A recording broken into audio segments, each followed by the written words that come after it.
Castlevania is a series which should need little introduction. Since you've gone out of your way to click on this video, dear viewer, I can presume that you at least have some knowledge of the series.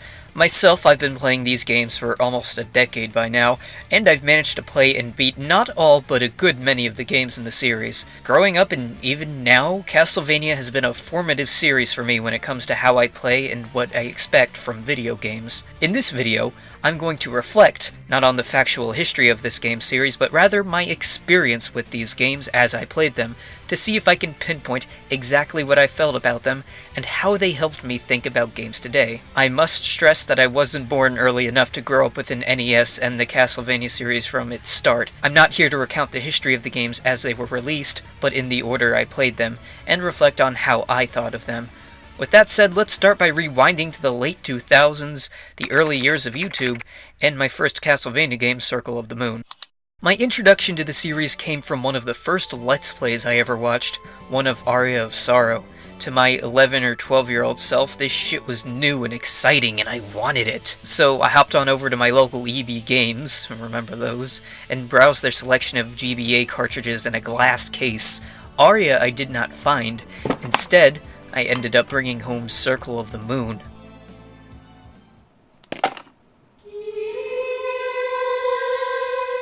My first playthrough of Circle of the Moon was a disaster. I never even beat the game. After playing through just enough to destroy these statues, I went through one and entered what I assumed was the next area.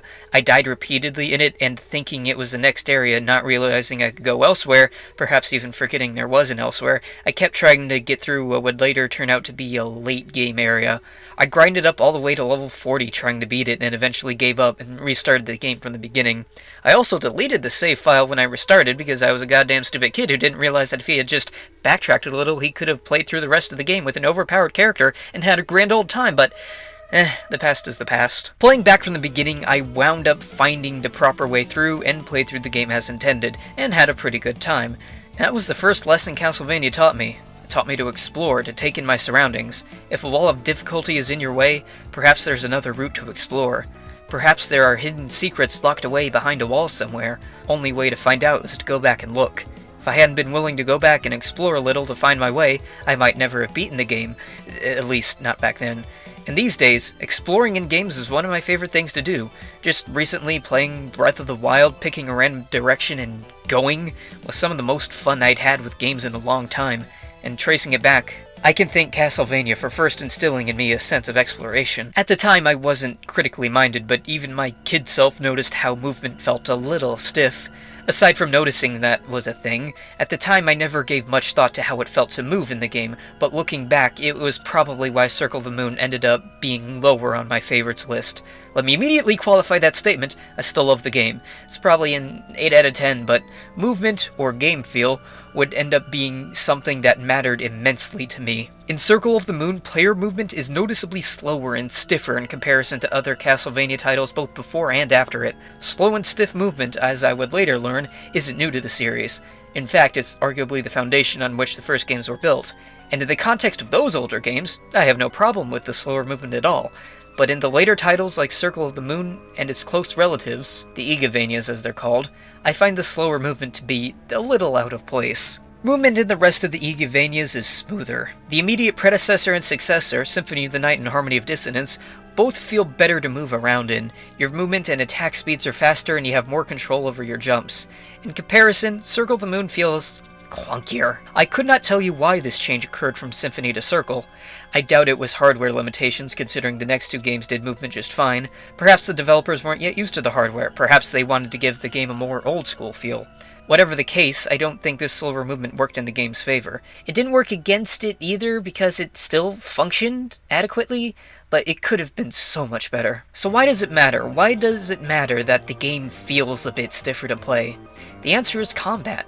In the other games, greater freedom of player movements allowed for enemies to move more freely too, creating more dynamic combat scenarios. In Circle of the Moon, some enemies will have that freer movement of other Igavanias, but given that the player doesn't also have that fuller range of movement, combat winds up feeling a tad awkward.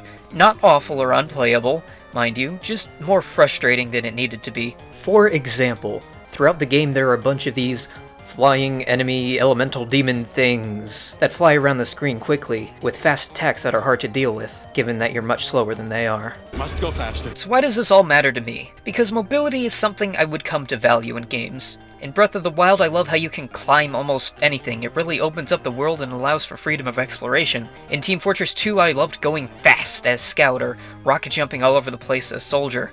I love the feel of Bayonetta because both movement and combat is fast and fluid. Other Igavanias have movement I can work with. It's just this one that dropped the ball. Let me reiterate before I move on that I still really enjoy Circle of the Moon, because I feel like I've said a lot more negative about it than I intended.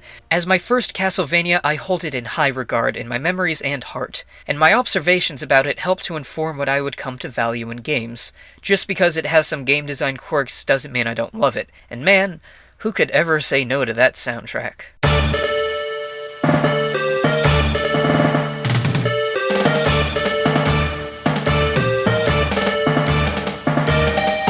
Eventually, after beating Circle of the Moon, I would finally get my hands on the game that introduced me to the series in the first place, Aria of Sorrow.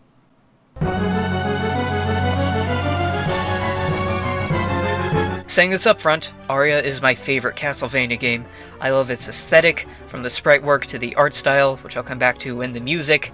I love how it feels to play. Movement is faster, smooth, and responsive. You attack faster and have more attack options. It also contains one of, if not the greatest boss battles in the series, in the form of Julius Belmont. But the game's piss easy. I'm not saying this to rag on Aria, after all I just did call it my favorite in the series. Its low difficulty is common knowledge. What matters about Aria's low difficulty is that it helped me to understand how I value difficulty in games by lacking it. Playing through Aria on normal mode is less than a breeze, the air might as well be still. It's like cutting soft butter with a steak knife. It's so easy that it feels like nothing. Even the game's built-in hard mode isn't much better. To continue the analogy, it's like the butter has cooled to refrigerator-level temperatures. Sure, it's a little tougher to cut through, but the effort required is still hardly noticeable. Playing through the game like this, despite loving everything else about it, leaves me feeling a little unsatisfied because the game left me unchallenged. It's only through self-imposed restrictions and challenges that the game really comes alive and I start having fun. As soon as I couldn't just float right next to Balor's eye with the Medusa head soul, and I actually had to dodge his attacks, the fight became a lot more frantic, an actual challenge that felt rewarding to overcome and thus was more fun. It was all of this that helped me to realize, at the time, that I don't like it when games are too easy. It would be a bit before I realized that it was because a fair challenge was more fun, but in the meantime, I learned never to pick the easy difficulty option. It was also with Aria that I first took notice of the game's, and for that matter the series', aesthetic. I didn't pay much attention to Circle of the Moon's visual presentation because, well, honestly I can't actually tell you why. I can tell you that today I don't find the game visually striking. It's not bad, but nothing stands out either. It all just is. With Aria, however, not only is everything nice to look at in general, but there are quite a few standout visuals that have stuck with me ever since I first saw them. The castle appearing in the eclipse, that pseudo 3D spinning storm background, Soma's super well animated walk cycle with his flowing coat, when he killed Death and he gets sucked into this crazy blue vortex, when you're fighting Julius and there's chunks of the castle crumbling and falling in the background. I could go on. Everything about the game's visual presentation comes together to form this gloomy atmosphere that you can't help but want to see more of, prompting exploration. Even more memorable, I think, are the character designs, conveyed in surprisingly detailed character portraits that give you a sense of each character's personality. The designs can be beautiful but not distractingly so. They all somehow fit within the gothic atmosphere of Dracula's castle. And that's where the sequel, Dawn of Sorrow, drops the ball. I mean, look at this. What is this even? It went from cool, unique designs courtesy of a designer who previously had helped revitalize the series with her contributions, to really generic anime designs. On their own, these designs aren't hideous, but in comparison to Aria's, they're horribly dull. As a budding teenager just starting to notice these things, this odd switch up in art direction baffled me and left me unenthusiastic about playing the game. And true to the box art, the visual design, hell, the general aesthetic across the game isn't nearly as cohesive or strong as in Aria. I can't get invested in Dawn because it's so much less aesthetically appealing than Aria on both the visual and auditory front. The art style is boring, and all the areas are a wild mishmash of ideas that don't seem to fit together as well as Aria's castle.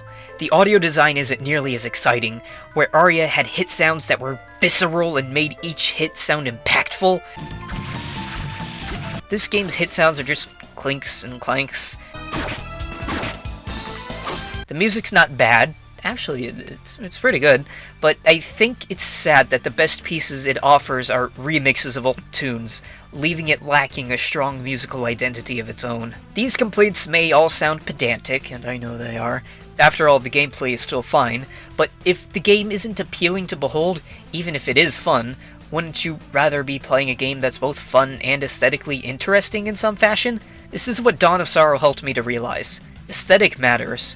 Sure, Aria of Dawn, on the most basic gameplay level, are very similar, but once you add on the layers of wildly different visual and audio design, they start feeling so different from each other that they might as well be from different series. Let me reiterate, aesthetic matters. A good aesthetic can get me into a game.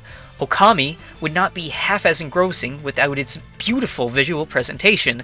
Because it has that visual flair, I can rank it among my favorites. Dawn of Sorrow, conversely, not so much. Dawn helped me to realize that I value good game aesthetics because it was sorely lacking in them. And again, let me qualify all that ragging, I don't think Dawn of Sorrow is a bad game.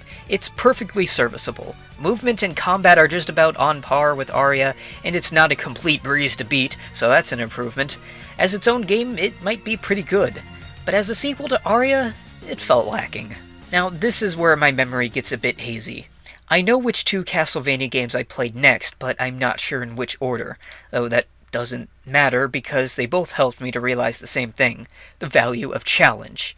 I'm talking about the original Castlevania and the last Igavania, Order of Ecclesia. How the original Castlevania provides rewarding challenge to players, such as, yes, intentionally limited movement, is a topic that has been covered extensively by people much more talented than myself. I shall save both you and myself the tedium of going through that stuff again, and instead focus on why it matters to me, along with Ecclesia's contributions.